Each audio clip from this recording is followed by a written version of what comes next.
Hello gardening friends, welcome to Backyard Basics. It's getting real close to springtime, and America's #1 vegetable grown by everybody, tomatoes. Of course, you knew that, didn't you?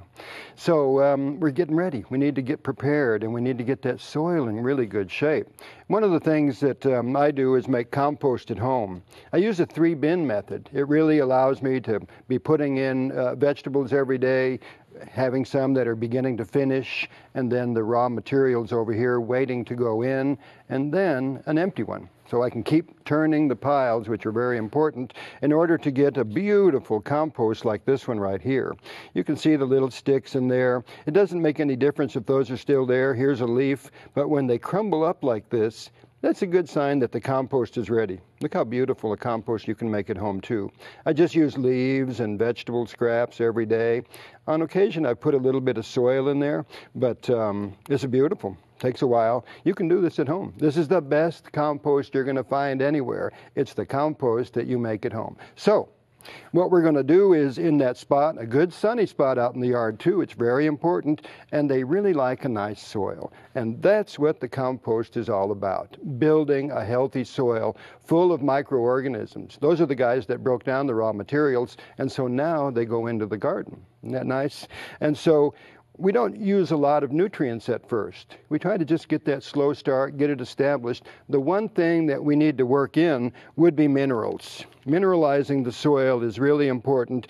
The trace minerals are essential because nitrogen, phosphorus, potassium, well, that's not enough. We need to balance that soil, and that's what minerals do. You'll find them in the nurseries. They're not hard to find, but that really helps get a plant off to a good start and all the way through. So a little bit of compost and some minerals in a nice sunny spot in the yard. You've got a good spot to grow some tomatoes. I like to start our own here. It's because I can grow things that you can't find in the nursery trade.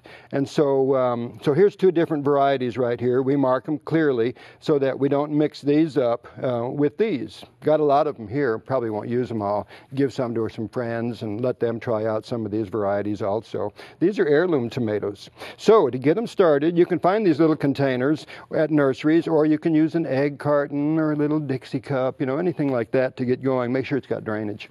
And then a nice medium to get these seedlings up. Now this little medium right here contains earthworm castings, very essential. We found that earthworm castings make all the difference in the world. And so we would add some earthworm castings to this blend, a little bit of sand, some vermiculite, and some of that nice compost. You're on your way to starting seeds. So we put them in these trays, we start the seeds. You got to get early, because starting the seeds late, the tomatoes are going to be going in late. So get started early. But early means a little bit of protection out there. So I like to cover my cages with a little bit of plastic, and that insulates them a bit, and it keeps the cold winds off of them, and it really keeps the insects away too in the very beginning. Boy, that's the best thing to do, is get them off to a good start that's insect free. Now if you go into the nurseries, you're going to see a lot of seed packets like this that maybe you're not familiar with, but worth experimenting with in your home garden. So these are all heirloom varieties in this particular collection. I like the green zebra. That's a very nice one, but there's other great ones to be using out there.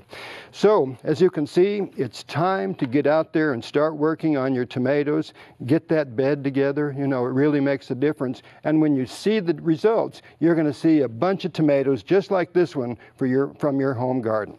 From Backyard Basics, I'm John Dromgoole, and I'll see you next time.